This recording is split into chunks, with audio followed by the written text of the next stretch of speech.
Hello and welcome back. In this lesson, we are going to focus on IAM API keys. So over here on our diagram, let's jump into that section and let's take a look at what IAM API keys are. So API access keys are required to make programmatic calls to AWS from the AWS command line interface or the CLI, tools for Windows PowerShell, AWS SDKs, and direct HTTP calls using the APIs for individual AWS services. So, for example, API credentials are used by developers working from an on-premise network for CLI access. So if we take a look back at our diagram here, what is represented by both of these two icons, as we see here, are the AWS console and the AWS CLI, is these are just the different ways that an IAM user or those members of an IAM group may try to access the S3 bucket. If they're doing it directly through the console, then all they need is an IAM policy granting access to the S3 bucket attached to either the user or the group. However, if you are now logged into the AWS CLI and you want to access that S3 bucket, you need to use what are called your API keys. So you need two things. You need the IAM policy attached to the user or group, but then you need to pass through the API keys that are granted or given to the IAM user in order for the CLI to talk and communicate and authenticate the user to access the S3 bucket. So back here again, some important facts about the API access keys that we need to know. API keys are only available one time when a new user is created or when you reissue a new set of keys. So let's take a look at that. If we go to users and we create a new user,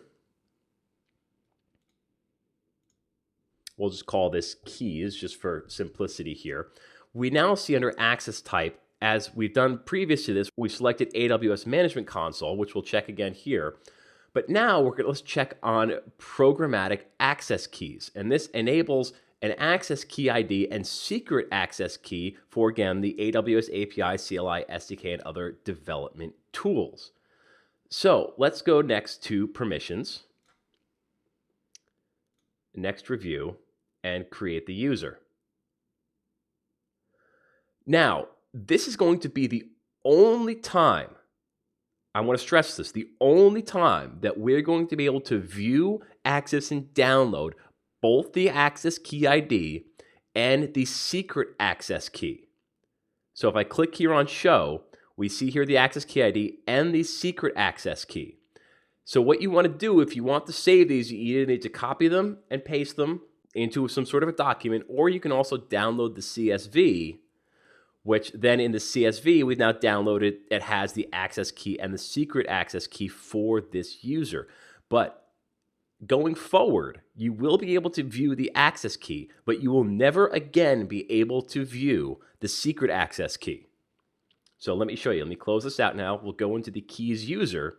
Under security credentials, we see here the access key ID listed here, but they do not show the secret access key. And again, you need both sets of credentials in order to use the API access keys through the CLI or through PowerShell or the SDKs or direct through HTTP to access, in our example here, an S3 bucket.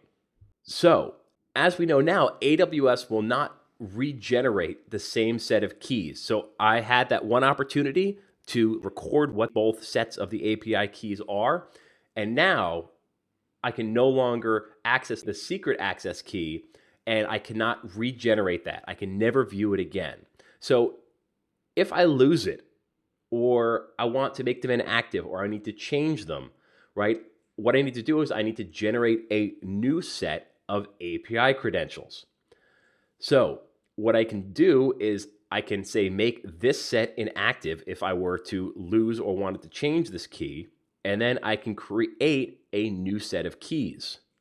And here again, I see secret access key and I can view it, but this is now different than the one that I was assigned when I created this user and different from obviously the one that I downloaded. But again, I can click to download the CSV again if I want to keep and store this access key ID and this secret access key.